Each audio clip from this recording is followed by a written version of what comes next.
CM Siddaramaiah ವಿರುದ್ಧ ಹೆಗಡೆ ಏಕವಚನದಲ್ಲಿ ವಾಗ್ದಾಳಿ ನಡೆಸಿದ್ದಕ್ಕೆ ಹೆಗಡೆ ಹೇಳಿಕೆಯಿಂದ ವಿಪಕ್ಷ ನಾಯಕ ಆರ್ ಅಶೋಕ್ ಅಂತರ ಕಾಯ್ದುಕೊಳ್ತಾ ಇದ್ದಾರೆ. ವೈಯಕ್ತಿಕ ನಿಂದನೆ ಸರಿಯಲ್ಲ, ಇಷ್ಟೇ ಹೇಳಬಲ್ಲೆ ಅಂದ್ರು ಆರ್ ಅಶೋಕ್. ರಾಮ ಮಂದಿರ ವಿಚಾರದಲ್ಲಿ ಸಿಎಂ ನಡೆಯನ್ನ ಖಂಡಿಸಬೇಕು.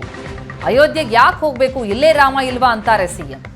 ರಾಮ ಮಂದಿರ ಪ್ರಶ್ನೆ ಮಾಡುವ ಸಿಎಂ ಮಸೀದಿಗೆ ಯಾಕೆ ಹೋಗ್ತಾರೆ ಅಂತಲೂ ಕೂಡ ಸಿಎಂ ವಿರುದ್ಧ ವಾಗ್ದಾಳಿ ನಡೆಸಿದ್ದಾರೆ ಆರ್ ಅಶೋಕ್. ಆದರೆ ಅನಂತಕುಮಾರ್ ಹೆಗಡೆ ಅವರ ಹೇಳಿಕೆಯಿಂದ ಅಂತರ ಕಾಯ್ದುಕೊಂಡಿದ್ದಾರೆ. ವೈಯಕ್ತಿಕ ನಿಂದನೆ ಮಾಡುವಂಥದ್ದು ಸರಿಯಲ್ಲ, ಅಷ್ಟಂತೂ ನಾನು ಹೇಳಬಲ್ಲೆ. ಆದರೆ ವಿಚಾರ ಏನಿದೆ, ರಾಮ ಮಂದಿರದ ವಿಚಾರವಾಗಿ ಸಿದ್ದರಾಮಯ್ಯನವರ ನಡವಳಿಕೆ ಏನಿದೆ ಅದನ್ನು ಖಂಡಿಸೋದನ್ನ ಒಪ್ಕೊಂತೀನಿ. ಆದರೆ ವೈಯಕ್ತಿಕವಾಗಿ ನಿಂದನೆ ಮಾಡುವಂಥದ್ದು ಯಾವುದೇ ಪೊಲಿಟಿಕಲ್ ಪಾರ್ಟಿ ಆಗಲಿ ನಮ್ಮ ಪಾರ್ಟಿ ಆಗಲಿ ಒಪ್ಪಲ್ಲ. ರಾಮ ಮಂದಿರ ಕಟ್ಟೋದ್ರ ಬಗ್ಗೆ ನೀವು ಪೋಷಕರಾಗಲು ಕಾಯುತ್ತಿದ್ದೀರಾ? ಚಿಂತಿಸದಿರಿ. ಓಯಾಸಿಸ್ ಫರ್ಟಿಲಿಟಿ 90,000 ದಂಪತಿಗಳ ಜೀವನದಲ್ಲಿ ಸಂತೋಷವನ್ನು ತಂದಿದೆ. 7825893601ಗೆ ಕರೆ ಮಾಡಿ. ಅತ್ಯದ್ಭುತ ರಿಯಾಯಿತಿ ಪಡೆಯಿರಿ ಹಾಗೂ ಎಲ್ಲರಿಗೂ ಗುಡ್ ನ್ಯೂಸ್ ಕೊಡಿ. ಸಿದ್ದರಾಮಯ್ಯನವರು ನಿರಂತರವಾಗಿ ಒಂದು ರೀತಿ ದಾಳಿ ಮಾಡ್ತಾ ಇದ್ದಾರೆ. ಅಲ್ಲಿ ರಾಮನೇ ಇಲ್ಲ ಅಂತ ಹೇಳ್ತಾ ಇದ್ದಾರೆ.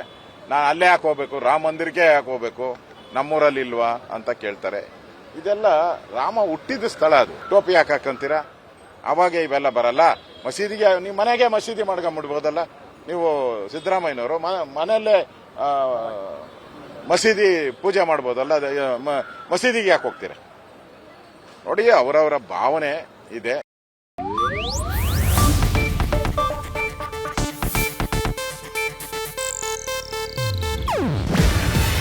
ಇದು ಏಷ್ಯಾನೆಟ್ ನ್ಯೂಸ್ ನೆಟ್ವರ್ಕ್ ಪ್ರಸ್ತುತಿ.